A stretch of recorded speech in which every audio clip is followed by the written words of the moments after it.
Hi, and welcome back to my channel, The Organised Mum Lifestyle. This week, I want to talk to you about jet lag with babies and toddlers. We've been back 2 weeks now from our UK trip, and I think I can finally say we're over the jet lag. Having travelled to the UK, which is 12 hours different, and travelled all the way back to New Zealand, which is 12 hours different, I've got some tips I can share with you on dealing with jet lag in toddlers and babies. My first and the most important one is sunlight exposure. Now, this was easier to do when we were going to the UK in the summer. I don't know how good it would be going to the UK in the winter, but go outside, go and enjoy the sunlight. Tell your body it is daytime, and that's okay with kids. Just go out, even if you're in the pushchair.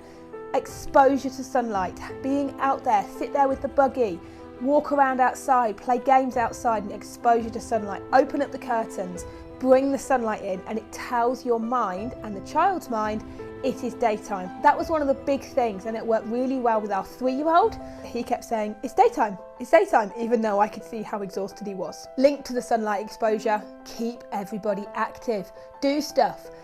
Get going, get running around, kick a ball about, go out to a playground, go for that routine. Keep as active as you possibly can, particularly in the mornings. Now, we were doing 12 hours difference, so breakfast time was dinner time. So you're out there, get going with your day, and as the day goes on and you're getting more and more tired, you can become less active. But keep active, do things. Now, we do that anyway, as you can see from our adventures. We're always out and about. We usually go out around 9, 10 o'clock in the morning, about the time the kids are just starting getting a bit irritated, and we'll get out there and we'll start on the beach or we'll go to a playground. So we did this both ways on going and coming back. I swear by this one anyway, a consistent bedtime routine. It's really, really important to keep that routine. I do this whether we're on a caravan, whether we're in a hotel, somebody else's house. Every single day, 7 days a week, we have the same bedtime routine. It usually involves a bath. It usually involves relaxing. We have a book, we have milk, we have quiet time, we work our way towards bed. That is the routine that we have done ever since our eldest was 6 months old, and we've followed that routine all the way through, and it's really helped us, doesn't matter where in the world we are. And that's really important when you're jet lagged. Keep that routine. Even if at the end getting into bed is not what they want to do, that routine's happening. As much as you can, try and keep that bedtime routine. With that, particularly for babies, we've always used white noise. We have a white noise app on an old phone, which we use in both the caravan and the house, and we took away with us on this trip as well. Putting on the white noise is that consistent noise that the baby's used to when they close their eyes, and we've used that in the sleep environment that we set up when we got there, and then when we came home, we went back to our white noise, and the same thing. Do your babies require comfort items? Ours do. They have dummies, and this dummy's attached to a little lanyard, Donnie and Dexter, and we always make sure we've got them no matter where in the world we are. So we always make sure they've got that. Tilly's got a particular blanket.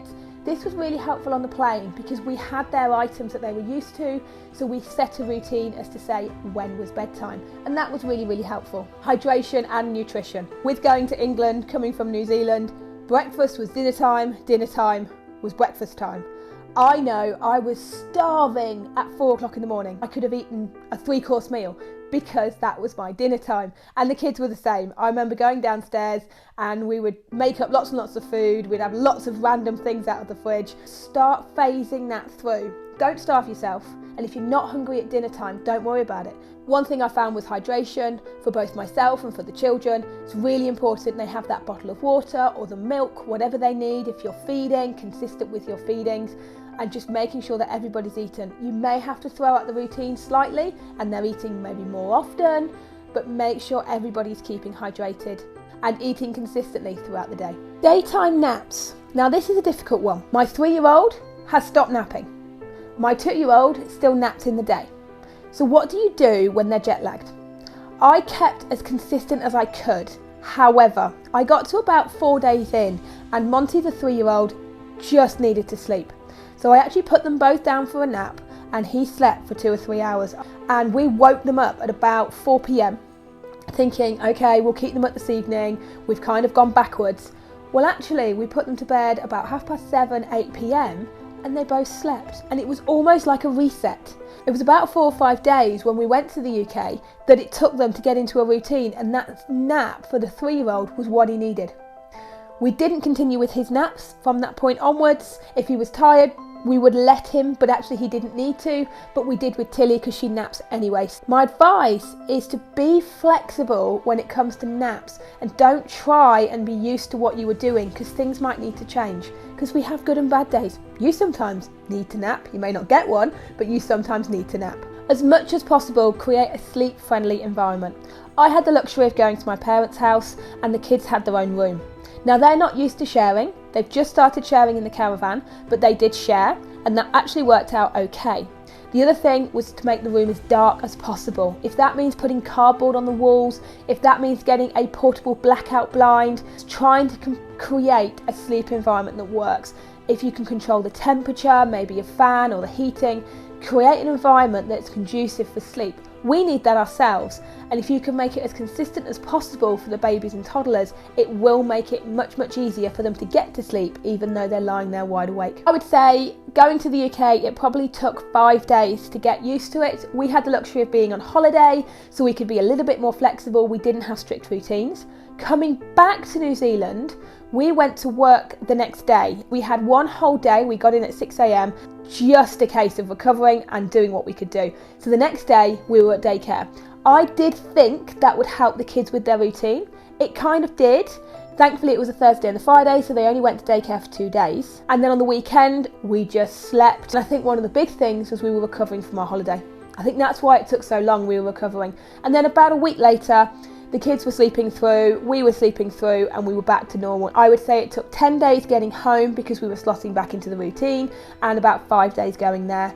Give it time, be flexible, and just accept it's part of international travel, especially when you're on a 12-hour time difference. I hope you enjoyed that video, and hopefully you found it useful.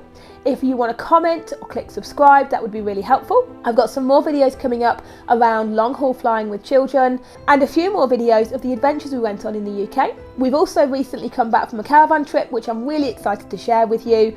I'll see you in my next video.